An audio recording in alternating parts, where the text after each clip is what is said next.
നോക്കാം മക്കളെ, നമുക്ക് അടുത്ത ചാപ്റ്റർ നോക്കാം. ഇനിയൊരു 2 ക്ലാസ് കൂടി ഇട്ടാ നോക്കാം. അടുത്ത ക്യാപിറ്റൽ ഗെയിൻ കേട്ടോ. 5ാമത്തെ head income from capital gain. ഇതാണ് ഇൻകം ഫ്രം ക്യാപിറ്റൽ ഗെയിൻ. അതായത് നമ്മൾ അസറ്റ് വാങ്ങുക വിൽക്കുക ആ പ്രോസസ്സിൽ നിന്ന് കിട്ടുന്നതാണ് എന്തെന്ന് പറയുന്നത്, ക്യാപിറ്റൽ ഗെയിൻ എന്ന് പറയുന്നത് കേട്ടോ. ഞാൻ ഒരുപാട് തിയറി ഒന്നും അടിച്ച് പരത്തി പറയുന്നില്ല, നിങ്ങൾക്ക് ആ എക്സാം ഓറിയൻറ്റഡ് ആയിട്ടാണ് പറയണതെന്ന്. അപ്പോൾ ഇത് നോക്കുമ്പോൾ ഇതെന്താ ഇങ്ങനെയെന്ന് വിചാരിക്കരുത് കേട്ടോ. എന്താ പറയുന്നത്, എക്സാം ഓറിയൻറ്റഡ് ആയിട്ടാണ് എടുത്തിരിക്കണേന്ന്.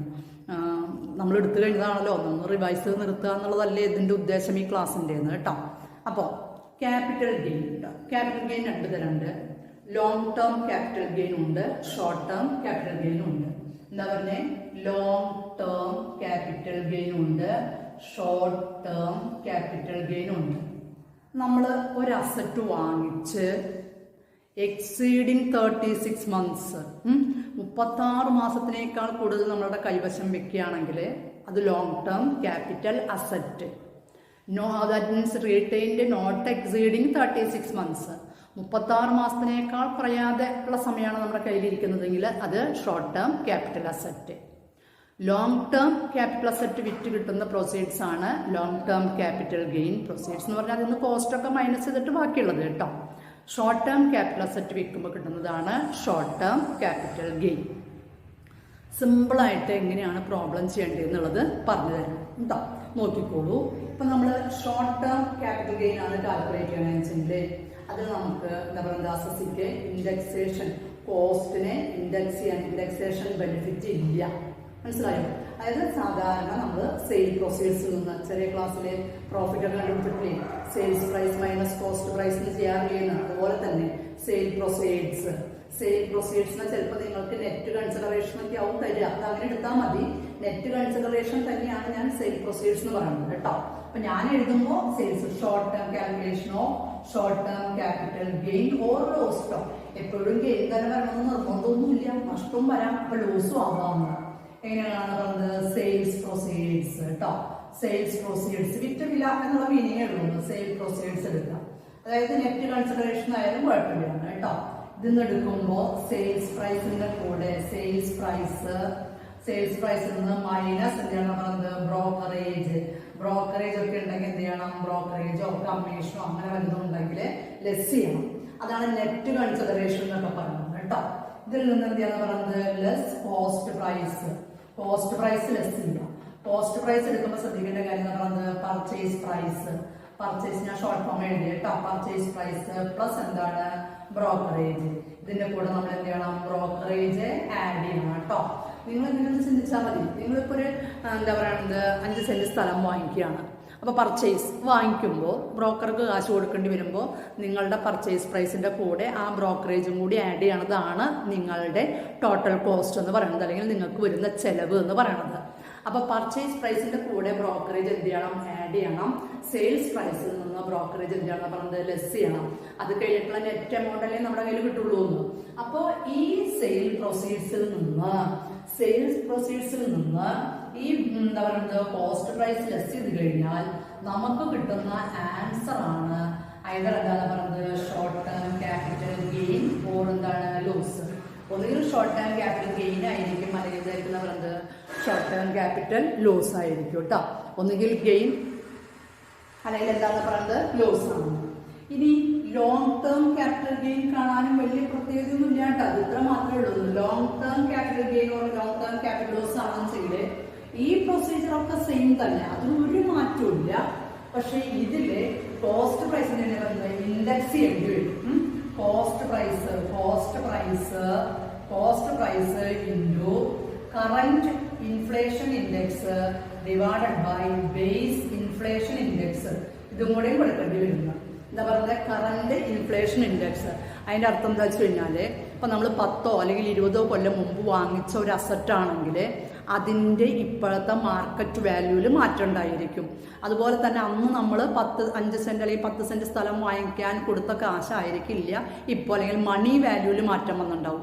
അപ്പോൾ നമ്മൾ എന്ത് ചെയ്യണം, അന്നത്തെ കോസ്റ്റ് പ്രൈസിനെ ഇന്നത്തെ മാർക്കറ്റ് വാല്യൂവിലേക്ക് കൺവേർട്ട് ചെയ്യാൻ വേണ്ടി കോസ്റ്റ് ഇൻഫ്ലേഷൻ ഇൻഡെക്സ്, അതാണ് long term capital gain calculate ചെയ്യുമ്പോൾ അസസിക്ക് ഇൻഡെക്സേഷൻ ബെനിഫിറ്റ് എൻജോയ് ചെയ്യാൻ പറ്റും. Short term capital gain or loss ആണെങ്കിൽ ഇൻഡെക്സേഷൻ ബെനിഫിറ്റ് അക്വയർ ചെയ്യാൻ പറ്റില്ല കേട്ടോ, അങ്ങനെ ഒരു ബെനിഫിറ്റ് കിട്ടില്ല എന്ന്. അപ്പോൾ അതാണ് കോസ്റ്റ് ഇൻഫ്ലേഷൻ ഇൻഡെക്സ് ആണ് മൾട്ടിപ്ലൈ ചെയ്യേണ്ടത്. അത് നമ്മുടെ ടെക്സ്റ്റിലുണ്ട്. 2000, 2001 തൊട്ട് പർച്ചേസ് ചെയ്ത് ആ അസറ്റുകളുടെ അതിനുള്ള കോസ്റ്റ് ഇൻഫ്ലേഷൻ ഇൻഡെക്സ് തരുന്നുണ്ട്. 2000-ന് മുൻപ് പർച്ചേസ് ചെയ്തതാണെങ്കിൽ അതിൻ്റെ fair market value, cost price ആണോ ഫെയർ മാർക്കറ്റ് വാല്യൂ ആണോ വലുതെങ്കിൽ വിച്ച് എവർ ഈസ് ഹയർ എടുത്തിട്ടാണ് നമ്മൾ എന്ത് ചെയ്യേണ്ടത്, ഇൻഡെക്സ് ചെയ്യേണ്ടത്. അത് ഒരു നോട്ട് ദ പോയിന്റ് ആണ് കേട്ടോ. നോട്ട് ചെയ്യാനുള്ള പറയുന്നത് ബിഫോർ 2000-ലാണ് നമ്മൾ പർച്ചേസ് ചെയ്തിരിക്കുന്നതെങ്കിൽ അവിടെ എന്ത് ചെയ്യാന്ന് പറയുന്നത്, ബിഫോർ 2000-ൽ ഇൻഡെക്സ് ഇല്ല. അപ്പോൾ നമ്മൾ കോസ്റ്റ് പ്രൈസ് ആണോ ഫെയർ മാർക്കറ്റ് വാല്യൂ ആണോ വിച്ച് എവർ ഈസ് ഹയർ, ആ വാല്യൂ പ്രോബ്ലത്തിൽ തരും. അതെടുത്തിട്ട് അതിനെ ഇൻഡെക്സ് ചെയ്യാണ് വേണ്ടത്. പിന്നെ പ്രോബ്ലം ചെയ്യുമ്പോൾ നിങ്ങൾ ശ്രദ്ധിക്കേണ്ട ഒരു ചെറിയ കാര്യം എന്ന് പറയുന്നത്, ഇംപ്രൂവ്മെന്റ് കോസ്റ്റ് വന്നിട്ടുണ്ടെന്ന് വിചാരിക്കാം. അപ്പം 2000-ന് മുമ്പ് വന്നിരിക്കുന്ന ഇംപ്രൂവ്മെന്റ് കോസ്റ്റുകളാണെങ്കിൽ അത് കൺസിഡർ ചെയ്യാറില്ല. അതിന് ശേഷമാണ് ഇംപ്രൂവ്മെന്റ് കോസ്റ്റ്. ഇപ്പം നിങ്ങളുടെ വീടായിരുന്നു വിചാരിക്കുക, റെസിഡൻഷ്യൽ ഹൗസ് ആയിരുന്നു. അപ്പം നിങ്ങൾ എന്ത് ചെയ്തു, വീടൊക്കെ വാങ്ങിച്ചതിന് ശേഷം അപ്സ്റ്റെയർ എടുക്കുകയും എക്സ്റ്റെൻഡ് ചെയ്യുകയും അങ്ങനെ എന്തെങ്കിലും ചെയ്യുമ്പോൾ ഇംപ്രൂവ്മെന്റ് കോസ്റ്റ് വന്നിട്ടുണ്ടെങ്കിൽ ആ ഇംപ്രൂവ്മെന്റ് കോസ്റ്റും കൂടി നമുക്ക് എന്ത് ചെയ്യാം, ഇൻഡെക്സ് ചെയ്തിട്ട് ഡിഡക്ഷൻ നടത്താൻ പറ്റും, ലെസ് ചെയ്യാൻ പറ്റും. ഓക്കെ. ഇനി നിങ്ങൾ 2000-ന് ശേഷം 2 പ്രാവശ്യം ഇംപ്രൂവ്മെന്റ് നടത്തേണ്ടത് വിചാരിക്കുക. ദാറ്റ് മീൻസ് എക്സ്പാൻഷൻ നടത്തേണ്ടത്, മോഡിഫിക്കേഷൻ നടത്തേണ്ടത് വിചാരിക്കുക. 2 പ്രാവശ്യത്തെ ഇംപ്രൂവ്മെന്റ് കോസ്റ്റ് ലെസ് ചെയ്യാനൊന്നും ടാക്സ് അതോറിറ്റി സമ്മതിക്കില്ല എന്ന്. ഇപ്പോൾ എനിക്കാണ് 2 പ്രാവശ്യം ഇംപ്രൂവ്മെന്റ് കോസ്റ്റ് വന്നിരിക്കാൻ വിചാരിക്കുക. ഞാൻ ആദ്യം അപ്സ്റ്റെയർ എടുത്തു, അതിനുശേഷം താഴത്തൊരു കുറച്ച് ഭാഗം എക്സ്റ്റെൻഡ് ചെയ്തെടുത്തു. അപ്പം ഇതിൽ ആദ്യം എന്താ പറയുന്നത്, അപ്സ്റ്റെയർ എടുക്കാനായിട്ട് എനിക്ക് ഒരു 2 ലക്ഷം രൂപ വന്നു, എക്സ്റ്റെൻഡ് ചെയ്യാനായിട്ട് എനിക്ക് ഒരു 2,50,000 വന്നു. അപ്പം ഇതിൽ ഏതാ ഹയസ്റ്റ്, 2,50,000. അപ്പോൾ ആ 2,50,000-ന് എനിക്ക് എന്ത് ചെയ്യാന്ന് പറയുന്നത്, ഇൻഡെക്സ് ചെയ്തിട്ട് ഡിഡക്ഷൻ കിട്ടും, ലെസ് ചെയ്യാൻ പറ്റുന്നത് കേട്ടോ. 2 ലക്ഷം കണ്ണടക്കേണ്ടി വരും. അപ്പോൾ 2 പ്രാവശ്യം നിങ്ങൾ ഇംപ്രൂവ്മെന്റ് നടത്തുകയാണെങ്കിൽ മോഡിഫിക്കേഷൻ നടത്തിയിട്ടുണ്ടെങ്കിൽ, വീട് എക്സ്റ്റെൻഡ് ചെയ്യേ എക്സ്പാൻഡ് ചെയ്യേ എന്താ പറയുക അങ്ങനെ എന്തെങ്കിലും ചെയ്തിട്ടുണ്ടെങ്കിൽ അതിന് വേണ്ടി വരുന്ന ചെലവ് 2 കോസ്റ്റ് ഇൻഡെക്സ് ചെയ്തിട്ട് ഡിഡക്ഷൻ കിട്ടില്ല, ലെസ് ചെയ്യാൻ ടാക്സ് അതോറിറ്റി സമ്മതിക്കില്ല. അതിൽ ഹയസ്റ്റ് വൺ ഏതാണെന്ന് വെച്ചെങ്കിൽ അത് നമുക്ക് എന്ത് ചെയ്യാന്ന് പറയുന്നത്, ലെസ് ചെയ്യാനായിട്ട് പറ്റും. ഓക്കെ. പ്രോബ്ലം ചെയ്യുമ്പോൾ ഇത്രയും കാര്യങ്ങൾ മാത്രമേ നിങ്ങൾ ശ്രദ്ധിക്കേണ്ട ആവശ്യമുള്ളൂ. പിന്നെ ഞാൻ ഇതിനോടൊപ്പം പ്രോബ്ലത്തിൻ്റെ ആ ഫോർമാറ്റ് കഴിഞ്ഞു കേട്ടോ. അപ്പം നമ്മൾ കുറേ പ്രോബ്ലം ചെയ്തിട്ടുണ്ട്. നമ്മൾ 1-2 പ്രോബ്ലം ഒന്നല്ല, എംകോംകാർക്കൊക്കെ ആണെന്ന് വെച്ചാൽ ഞാൻ 10-25 പ്രോബ്ലം ഒക്കെ ചെയ്തിട്ടുണ്ട്. അപ്പോൾ അത് എന്താ പറയുക, കൊറോണ കാരണം എക്സാം മാറ്റി വെച്ചു എന്നൊക്കെ പറഞ്ഞപ്പോൾ പിന്നെ അത് ഒക്കെ അടിയിൽ പോയില്ലേ, എല്ലാത്തിൻ്റെ കൊറോണയുടെ അടിയിൽ പോയി സബ്ജക്റ്റ്.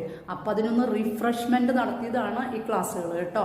അതുകൊണ്ട് ഇത് ആദ്യമായിട്ട് ചിലപ്പോൾ കേൾക്കുന്ന കുട്ടികൾ അല്ലെങ്കിൽ ആദ്യമായിട്ട് കേൾക്കുന്ന ആൾക്കാരൊക്കെ ആണെങ്കിൽ ഇത് എന്ത് തരം ക്ലാസ് ആണെന്ന് വിചാരിച്ച് അതിനെ വാല്യുവേറ്റ് ചെയ്യരുത്. ഇത് ഞാൻ എൻ്റെ സ്റ്റുഡൻസിന് മുൻപേ ഇതെല്ലാ സബ്ജക്റ്റ് കംപ്ലീറ്റ് ചെയ്യുകയും കൊറോണ കാരണം എക്സാമും അതായത് നമ്മുടെ ക്ലാസ്സുകളൊക്കെ ഡിസോർഡർ ആവുകയും എക്സാം ഒരുപാട് മാറ്റിപ്പോൾ 1 കൊല്ലം കഴിഞ്ഞിട്ടാണ് കുട്ടികൾക്ക് പരീക്ഷ എഴുതാൻ പോണേ. അപ്പോൾ അവരുടെ ഒരു റിക്വസ്റ്റ് പ്രകാരം ഇതിനൊന്ന് മോഡിഫൈ ചെയ്തതാണ്. അപ്പോൾ ചിലർക്ക് നെറ്റ് കട്ടാവണം, മിസ്സേ മുഴുവൻ കേൾക്കാനില്ല എന്നൊക്കെ പറഞ്ഞപ്പോൾ അവരുടെ റിക്വസ്റ്റ് മാനിച്ചുകൊണ്ട് യൂട്യൂബിലേക്ക് ആണെങ്കിൽ അവർക്ക് ഇടയ്ക്ക് എപ്പോഴൊക്കെ ഇനിയും ഇത് കൊറോണ കാരണം ഇനിയും മാറിപ്പോകുമെന്നൊന്നും അറിയില്ലല്ലോ എക്സാം. അപ്പോൾ കുട്ടികൾക്ക് പഠിക്കാൻ വേണ്ടി ഒരു സൗകര്യത്തിനൊന്ന് ഇൻട്രൊഡ്യൂസ് ചെയ്ത് കൊടുത്തതാണ്. ആദ്യത്തെ എന്താ പറയുന്നത് സാലറി, ഹൗസ് പ്രോപ്പർട്ടി വരെ ഞാൻ പ്രോപ്പറായിട്ട് നന്നായിട്ട് അടിച്ച് നല്ല വൃത്തിയായിട്ട് തന്നെ പറഞ്ഞു കൊടുത്തിട്ടുണ്ട്. പിന്നെ തിയറിയും കുറെ പറഞ്ഞിട്ടുണ്ട്. ഈ 2 ചാപ്റ്റർ ഞാനൊന്ന് ഫാസ്റ്റായിട്ട് എടുത്തിരിക്കുന്നത് കേട്ടോ. അപ്പോൾ ഒന്ന് നോക്കണമെന്ന് ഞാൻ പറഞ്ഞത് എൻ്റെ സ്റ്റുഡൻസ്, എൻ്റെ മക്കൾക്ക് വേണ്ടി അവർക്ക് ഒന്ന് റിവൈസ് എടുത്തിരിക്കുന്നതാണ് കേട്ടോ. വേറെ ആരെങ്കിലും പുറത്തുള്ള ആരെങ്കിലും ഇത് കേൾക്കുന്നുണ്ടെങ്കിൽ എന്താ പറയുന്നത് തെറ്റിദ്ധരിക്കരുത്. ഇതെങ്ങനെ ഫാസ്റ്റായിട്ട് പോണേന്ന് വിചാരിക്കരുത് കേട്ടോ. ക്ലാസ് അതാണെന്ന്. ഓക്കെ. അപ്പോൾ നോക്കാം. അപ്പോൾ എക്സാമിന് നമ്മൾ ഷോർട്ട് ടേം ക്യാപിറ്റൽ ഗെയിനും ലോങ് ടേം ക്യാപിറ്റൽ ഗെയിനും. ഇനി ഇതിൽ വേറെ ഒന്നും കാര്യമായിട്ട് കേൾക്കാനില്ല കേട്ടോ. ഇനി ഇതിൽ കുറച്ച് കാര്യങ്ങൾ പറയാനുള്ളത് എന്താ വെച്ച് കഴിഞ്ഞാൽ, ഇപ്പോൾ എന്താ പറയുക, നിങ്ങൾക്ക് നിങ്ങളുടെ പാരൻറ്റ് ഒരു 10 പവൻ തന്നു വിചാരിക്കുക. അപ്പം എനിക്ക് എൻ്റെ അമ്മ ഒരു 10 പവൻ തരാണ്. ഞാനാണ് അത് വിൽക്കാൻ കൊണ്ടുപോകണത്. ഇപ്പോഴത്തെ മാർക്കറ്റ് വാല്യൂ അനുസരിച്ച് 10 പവൻ എന്നൊക്കെ പറഞ്ഞ് 4 ലക്ഷം രൂപയുടെ അടുത്ത് കിട്ടുന്നു. അപ്പം എനിക്ക് അതിന് കോസ്റ്റ് ഒന്നും വന്നിട്ടില്ല, കാരണം അമ്മ ഹാൻഡ് ഓവർ ചെയ്തതാണെന്ന്. അങ്ങനെ വരുമ്പോൾ പ്രീവിയസ് ഓണർക്ക് വരുന്ന കോസ്റ്റാണ് അതിൻ്റെ കോസ്റ്റ് പ്രൈസ് ആയിട്ട് കൺസിഡർ ചെയ്യേണ്ടത്. അപ്പോൾ അതൊരു നോട്ട് ദ പോയിന്റ് ആയിട്ട് എന്താ പറയുന്നത്, SSCക്ക് കോസ്റ്റ് ഇല്ല എങ്കിൽ പ്രീവിയസ് ഓണറുടെ കോസ്റ്റാണ് എന്തായിട്ട് എടുക്കേണ്ടത്, അതിൻ്റെ ആക്ച്വൽ കോസ്റ്റ് പ്രൈസ് ആയിട്ട് കൺസിഡർ ചെയ്യേണ്ടത്. പിന്നെ നിങ്ങൾക്ക് എന്താ പറയുന്നത്, ഗിഫ്റ്റ് അങ്ങനെ എന്തെങ്കിലും കിട്ടുകയാണെന്ന് വെച്ചെങ്കിൽ 50,000 രൂപയേക്കാൾ കൂടുതലാണെങ്കിൽ എന്താ പറയുന്നത് ഗിഫ്റ്റും ഇതിൻ്റെ കൂടെ. അപ്പം ഗിഫ്റ്റ് ഇതിൽ വരില്ല, ഞാൻ ഇൻകം ഫ്രം അതർ സോഴ്സിൻ്റെ സമയത്ത് പറഞ്ഞിട്ടുണ്ട്. ഇനി ഇവിടെ എന്താ പറയുകയെന്ന് വെച്ച് കഴിഞ്ഞാൽ ഷെയറുകളുടെ കേസ് ആണെങ്കിൽ, അപ്പം നേരത്തെ പറഞ്ഞു അസറ്റൊക്കെ ആണെങ്കിൽ 36 മാസത്തിനേക്കാൾ കൂടിയാൽ ലോങ് ടേം, 36 മാസത്തിനേക്കാൾ കുറഞ്ഞാൽ എന്താ ഷോർട്ട് ടേം എന്ന് പറഞ്ഞു. ഇനി ഷെയറിൻ്റെ കേസിലൊക്കെ ആണെന്നുവെച്ചെങ്കിൽ, സെക്യൂരിറ്റീസ് ഒക്കെ ആണെന്നുവെച്ചെങ്കിൽ 1 കൊല്ലത്തിനേക്കാൾ കൂടിയാൽ 12 മാസത്തിനേക്കാൾ കൂടിയാൽ നമ്മളതിനെ ലോങ് ടേം ആയിട്ടും 12 മാസത്തിനേക്കാൾ കുറവാണെങ്കിൽ അതിനെ ഷോർട്ട് ടേം ആയിട്ടുമാണ് കൺസിഡർ ചെയ്യേണ്ടത്. പിന്നെ കമ്പനികൾ നിലവിലുള്ള അല്ലെങ്കിൽ എക്സിസ്റ്റിംഗ് ഇക്വിറ്റി ഷെയർ ഹോൾഡേഴ്സിനെ ബോണസ് ഷെയർ ഇഷ്യൂ ചെയ്യുകയാണെങ്കിൽ, ബോണസ് ഷെയർ അറിയില്ലേ, എക്സസ് സർപ്ലസ് ഒക്കെ വരികയാണെങ്കിൽ അതിനെ ക്യാപിറ്റലൈസ് ചെയ്യാൻ വേണ്ടി, അല്ലെങ്കിൽ പാർട്ട്ലി പെയ്ഡ് ഷെയറുകളെ ഫുള്ളി പെയ്ഡപ്പ് ആക്കാൻ വേണ്ടി, അല്ലെങ്കിൽ എന്താ പറയുക ഡിവിഡൻഡ് ക്യാഷ് ആയിട്ട് കൊടുക്കുന്നതിന് പകരം ഇതൊക്കെ നമ്മൾ എന്ത് ചെയ്യാറുണ്ട്, ബോണസ് ഷെയർ പ്രൊവൈഡ് ചെയ്യാറുണ്ട്. ആ ബോണസ് ഷെയറുകളാണ് നിങ്ങൾക്ക് കിട്ടണമെങ്കിൽ അതിന് കോസ്റ്റ് പ്രൈസ് ഇല്ല, അതിൻ്റെ സെയിൽ പ്രൊസീഡ്സ് മാത്രമാണുള്ളത്. കോസ്റ്റ് പ്രൈസ് നിൽ അല്ലെങ്കിൽ ഡാഷ് ഇട്ടിട്ടാണ് പ്രോബ്ലം ചെയ്യേണ്ടതെന്ന്. അത് ചിലപ്പോൾ പ്രോബ്ലം തരുമ്പോൾ പ്രത്യേകം ശ്രദ്ധിക്കേണ്ടി വരും. ഇപ്പം നിങ്ങൾ ഒരു എക്സാമ്പിൾ പറയുകയാണെങ്കിൽ നിങ്ങളൊരു 3000 ഷെയറാണ് വാങ്ങിച്ചിരിക്കുന്നതെന്ന് വിചാരിക്കാം. കുറച്ച് കഴിഞ്ഞപ്പോൾ കമ്പനി 3 ഷെയർ ഉള്ളവർക്ക് ഒരു ബോണസ് ഷെയർ തരികയാണ്. അപ്പം 3000 ഷെയറാണ് നിങ്ങളുടെ കയ്യിലെങ്കിൽ 3000 അല്ലേ, 3000 ഷെയർ, 3 ഷെയർ ഉള്ളവർക്ക് ഒരു ബോണസ് ഷെയർ എന്ന് പറയുമ്പോൾ നിങ്ങൾക്ക് അഡീഷണൽ ആയിട്ട് 1000 ഷെയർ കിട്ടി. നൗ എന്താ പറയുന്നത്, how many shares in your hand, 3000 plus 1000, that is എത്രയാണ് പറയുന്നത്, 4000 ഷെയർസ്. ടോട്ടൽ എത്രയാണെന്ന് പറയുന്നത് 4000 ഷെയർസ് ആണ്. ദെൻ ഫർദർ കമ്പനി ഇഷ്യൂസ്, വീണ്ടും എന്ത് ചെയ്യാന്ന് പറയുന്നത്, company issues the bonus shares four 2 shares four 5 shares held. 5 ഷെയറുള്ളവർക്ക് എന്ത് ചെയ്യുന്ന പറയുന്നത് 2 shares provided, 2 shares issued for 5 shares held കേട്ടോ. 5 എണ്ണുള്ളവർക്ക് 2 ഷെയർ വെച്ചാൽ കൊടുക്കുന്നത്. ഇപ്പൊ നമ്മുടെ കയ്യിൽ എത്ര ഷെയർ എന്ന് പറയുന്നത് 4000 ഷെയർസ് ആയിട്ടാണ് നിൽക്കണേ. ഇവിടെ 5 എണ്ണുള്ളവർക്ക് കമ്പനി 2 ഷെയർ കൂടി തരുമ്പോൾ 8 8 16 1600 ഷെയർ കൂടി കിട്ടുന്നു. നൗ നമ്മുടെ കയ്യിൽ എത്രയുണ്ട്, 3000 ഷെയർ ബേസ് ഉണ്ടായിരുന്നു, പ്ലസ് ഒരു 1000 ഷെയർ ബോണസ് ഷെയർ കിട്ടി, പ്ലസ് ഒരു 1600 കൂടി കിട്ടി. അങ്ങനെ നമ്മുടെ കയ്യിൽ 5600 ഷെയർ ആണുള്ളതെന്ന്. അപ്പൊ ഇങ്ങനെ ചിലപ്പോൾ പ്രോബ്ലം വായിച്ച് നിങ്ങൾ മനസ്സിലാക്കേണ്ടതായിട്ട് വരും കേട്ടോ. ഓക്കെ കുട്ടികളെ, പിന്നെ ഇതിൽ ഷോർട്ട് ടേം ക്യാപിറ്റൽ ഗെയിൻ ആണെങ്കിൽ നമുക്ക് സെക്ഷൻ 54ന്റെ ഡിഡക്ഷൻ ഇല്ല. ലോങ് ടേം ക്യാപിറ്റൽ ഗെയിൻ ആണ് കാൽക്കുലേറ്റ് ചെയ്യുന്നത് വെച്ചാൽ നമുക്ക് സെക്ഷൻ 54ന്റെ ഡിഡക്ഷൻസ് കിട്ടും. അത് ഞാൻ പറഞ്ഞുതരാം. അത് കുറച്ച് തിയറികളാണ്, ഒരു 5-8 പോയിന്റുകളാണ്. എന്താ പറയുന്നത്, ഇപ്പം നമ്മളിരിക്കുന്ന വീട്, അതായത് എന്താ പറയുന്നത് റെസിഡൻഷ്യൽ ഹൗസ് വിറ്റിട്ട് വേറൊരു വീട് മേടിക്കുകയാണ്. ആ വീട് വിൽക്കുകയാണെങ്കിൽ എത്രയാണ് നമുക്ക് എക്സംഷൻ കിട്ടുക എന്നൊക്കെയാണ് ചോദിച്ചിരിക്കുന്നത്. ഇപ്പം നമ്മൾ എന്താ പറയുന്നത്, പഴയ വീട് വിറ്റ് പുതുതായിട്ടൊരു വീട് മേടിക്കുകയാണെങ്കിൽ പുതുതായിട്ട് മേടിക്കാൻ വേണ്ടി വരുന്ന ചിലവ്, അല്ലെങ്കിൽ പുതുതായിട്ട് വീട് പണിയാൻ വേണ്ടി വരുന്ന ചിലവ് ഫുള്ളായിട്ട് നമുക്ക് ഡിഡക്ഷൻ കിട്ടും, എക്സംഷൻ കിട്ടും. ബാക്കിയുള്ളത് മാത്രം ലോങ് ടേം ക്യാപിറ്റൽ ഗെയിൻ അല്ലെങ്കിൽ ഷോർട്ട് ടേം ക്യാപിറ്റൽ ഗെയിൻ ആയിട്ട് കണ്ടാൽ മതി. അതിനൊരു പ്രത്യേകതയുണ്ട്, വീട് അസസിയുടെ പേരിലായിരിക്കണം, പിന്നെന്താണ് പ്രീവിയസ് ഇയറിലായിരിക്കണം അത് വിൽക്കേണ്ടത്. വിൽക്കുന്നതിൻ്റെ 1 കൊല്ലം മുൻപോ വിറ്റതിന് ശേഷം 2 കൊല്ലത്തിനുള്ളിലോ പുതുതായിട്ടൊരു വീട് പണിയുകയോ അല്ലെങ്കിൽ മേടിക്കുകയോ ചെയ്തിരിക്കണം. പുതുതായിട്ട് വാങ്ങിച്ച് വെച്ചിരിക്കുന്ന വീട് 3 കൊല്ലത്തിനുള്ളിൽ വിറ്റഴിക്കാനും പാടില്ല എന്ന്. ഇങ്ങനെയുള്ള കണ്ടീഷൻസൊക്കെ അങ്ങനെ കുറേ പോയിന്റുകൾ പറയുന്നുണ്ട് കേട്ടോ. എന്താ പറയുന്നത്, അതുപോലെ തന്നെ എന്താ പറയുന്നത് sale of agricultural land in urban area and purchase new agricultural land in non urban areas. അതുപോലെ തന്നെ എന്താ പറയുന്നത് shifting the industrial undertakings from urban area to non urban area. അതുപോലെ തന്നെ എന്താ പറയുന്നത് അതർ ദാൻ റെസിഡൻഷ്യൽ ഹൗസ്. അതുപോലെ തന്നെ കമ്പൽസറി എക്വിസിഷൻസ്, അതായത് ഹൈവേ അതോറിറ്റിയൊക്കെ എന്താ പറയുന്നത് നമ്മുടെ ഗവൺമെൻറ് നാഷണൽ ഹൈവേ ഡെവലപ്മെൻറ്റിനൊക്കെ വേണ്ടി ഭൂമിയൊക്കെ അക്വയർ ചെയ്യുക, ലാൻഡ് ഓർ ബിൽഡിംഗ് എന്തായാലും അക്വയർ ചെയ്യുകയാണെങ്കിൽ ആ അക്വയർ ചെയ്യണ ക്യാഷ് അതാണ് അവിടുത്തെ ക്യാപിറ്റൽ ഗെയിൻ ആയിട്ട് കണക്കാക്കുന്നത്, നമുക്ക് കിട്ടുന്ന എമൗണ്ട് കേട്ടോ. ഇനി നിങ്ങൾ എന്താ പറയുന്നത് ഈ കിട്ടുന്ന എമൗണ്ട് ക്യാപിറ്റൽ ഗെയിൻ അസറ്റ് വിറ്റ് കിട്ടുന്ന എമൗണ്ട് ക്യാപിറ്റൽ ഗെയിൻ അക്കൗണ്ട് സ്കീമിലേക്ക് ഇൻവെസ്റ്റ് ചെയ്യുന്നുണ്ടെങ്കിൽ അത് നമുക്ക് ഫുള്ളായിട്ടും എക്സംഷൻ കിട്ടും, ഡിഡക്ഷൻ കിട്ടും.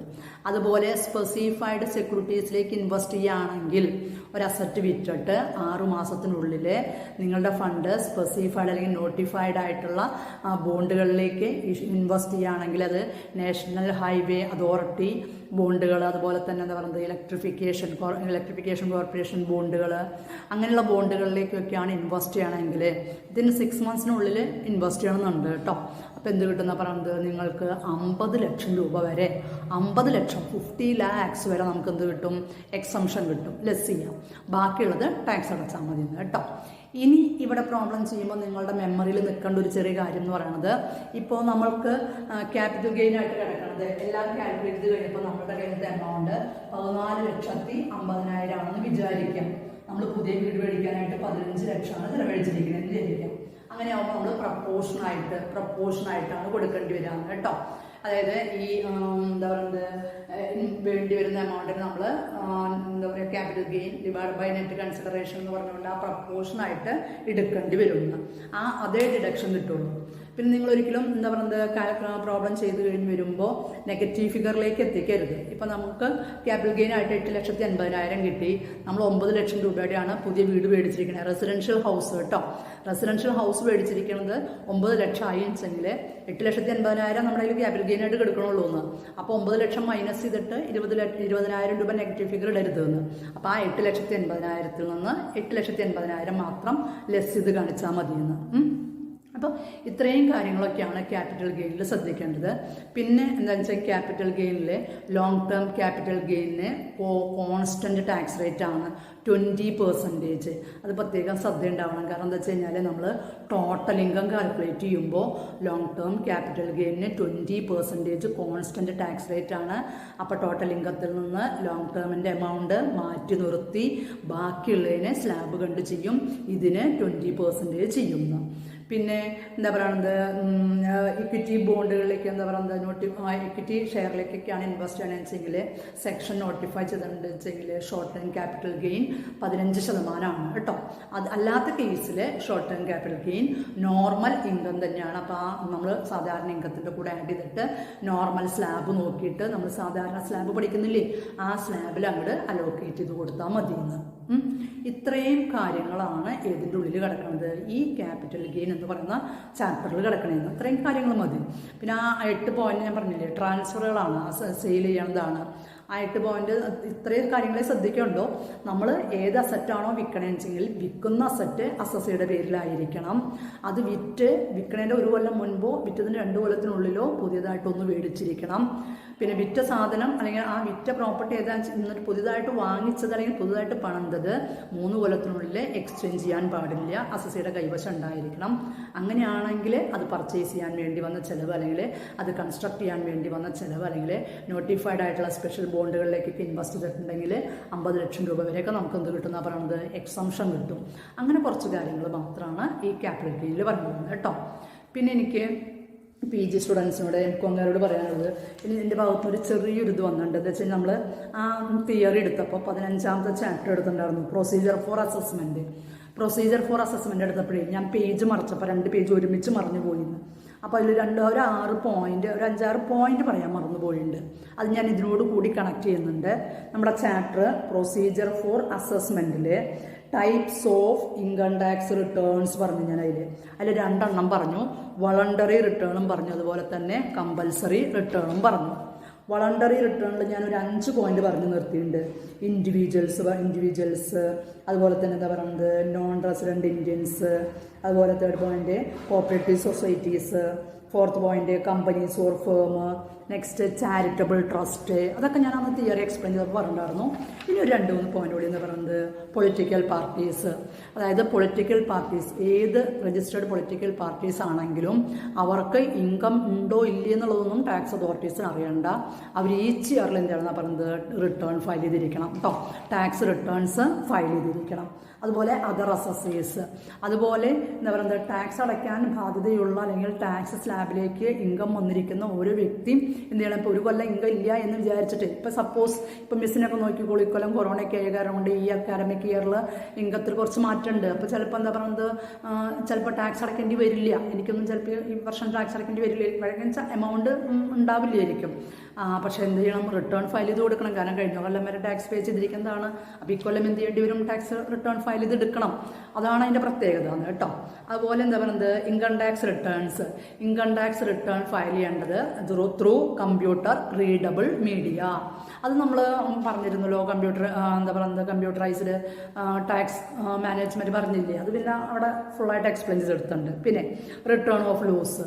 ഇനി നിങ്ങൾക്ക് ഏതെങ്കിലും പർട്ടിക്കുലർ ഇയറിൽ ലോസ് ആണെന്ന് വിചാരിക്കുക. അപ്പം നിങ്ങളൊരു ബിസിനസ് വുമണാണ് അല്ലെങ്കിൽ ബിസിനസ് മാനാണ്. ഇക്കൊല്ലം നിങ്ങൾക്ക് ലോസാണ് വന്നിരിക്കണേ. ബിസിനസ്സിൽ 2 or 3 ബിസിനസ് ഉണ്ട്, ടോട്ടൽ നോക്കിയപ്പോൾ അതിന് ഹ്യൂജ് ലോസ് വന്ന് എടുക്കുന്നുണ്ടെന്ന്. ഭാഗ്യം, റിട്ടേൺ ഫയൽ ചെയ്യാണ്ട് കഴിഞ്ഞു. ഇക്കൊല്ലത്തെ എന്താ പറയുന്നത് ചാർട്ടേഡ് അക്കൗണ്ടിന് സർവീസ് ചാർജ് കൊടുക്കാണ്ട് കഴിഞ്ഞു എന്നൊന്നും വിചാരിച്ച് സന്തോഷിച്ച് ഇരിക്കരുത്. റിട്ടേൺ ഫയൽ ചെയ്യണം. എന്താ കാരണം, നമുക്ക് ഇക്കൊല്ലത്തെ ലോസ് എന്ത് ചെയ്യാം, നെക്സ്റ്റ് ഇയറിലേക്ക് ക്യാരി ഫോർവേഡ് ചെയ്യാം. അതല്ലേ നമ്മൾ പഠിച്ചിട്ടില്ല, ഞാൻ പറയാൻ പോകുന്നുള്ളൂ കേട്ടോ. അത് അടുത്ത ക്ലാസ്സിൽ സെറ്റ് ഓഫ് ആൻഡ് ക്യാരി ഫോർവേഡൊക്കെ പറയാൻ പോകണേ ഉള്ളൂ. അപ്പോൾ എന്താണ്, അപ്പോൾ റിട്ടേൺ നമുക്ക് ലോസ് ഓൺ ബിസിനസ് ലോസ് ആണെങ്കിൽ നെക്സ്റ്റ് 8 ഇയേഴ്സിലേക്ക് നമുക്ക് എന്ത് ചെയ്യാം, ക്യാരി ഫോർവേഡ് ചെയ്യാം. അപ്പോൾ അടുത്ത കൊല്ലം നമുക്ക് വലിയൊരു എമൗണ്ട്, ഹ്യൂജ് എമൗണ്ട് പ്രോഫിറ്റ് ആണെങ്കിൽ ഈ വർഷം വരുന്ന ലോസ്, ക്യാരി ഫോർവേഡ് ലോസ് എന്ത് ചെയ്യാൻ പറ്റും, സെറ്റ് ഓഫ് ചെയ്ത് കൊടുക്കാമെന്ന്. അപ്പോൾ അങ്ങനെ ഒരു ഓപ്പർച്യൂണിറ്റി നിങ്ങളായിട്ട് നശിപ്പിക്കേണ്ട ആവശ്യമില്ല കേട്ടോ. അപ്പോൾ ലോസ് ആണെങ്കിലും എന്ത് ചെയ്യണം പറയുന്നത് റിട്ടേൺ ഫയൽ ചെയ്തിരിക്കണം.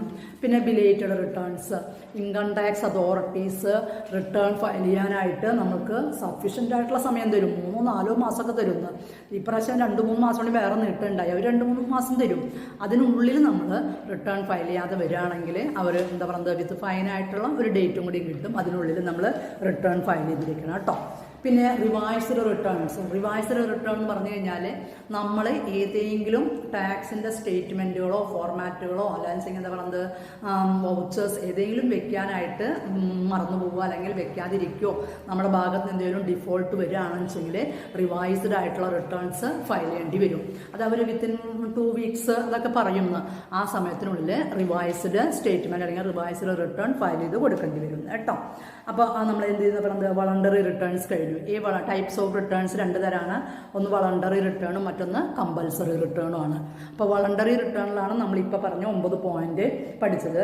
അത് കഴിഞ്ഞ് കമ്പൽസറി റിട്ടേൺ വെച്ച് കഴിഞ്ഞാൽ നിർബന്ധമായിട്ടും നമ്മൾ എന്ത് ചെയ്യണം, ടാക്സ് അടയ്ക്കാൻ ബാധ്യതയുള്ള അല്ലെങ്കിൽ ടാക്സിൻ്റെ സ്ലാബ് കവർ ചെയ്ത ഓരോ വ്യക്തിയും എന്ത് ചെയ്യേണ്ടി വരും, റിട്ടേൺ അതാത് വർഷം. ഇപ്പോൾ നമ്മളുടെ ഈ അസസ്മെൻറ്റ് ഇയർ എന്ന് പറഞ്ഞാൽ 2021. അപ്പോൾ നമ്മൾ എന്ത് ചെയ്യുന്ന പറഞ്ഞത് റിട്ടേൺ ഫയൽ ചെയ്ത് കൊടുക്കേണ്ടി വരും. അപ്പോൾ പ്രീവിയസ് ഇയർ ഇൻകത്തുമ്മേ കറണ്ട് ഇയറിൽ റിട്ടേൺ ഫയൽ ചെയ്ത് എടുക്കണം കേട്ടോ. ഓക്കെ.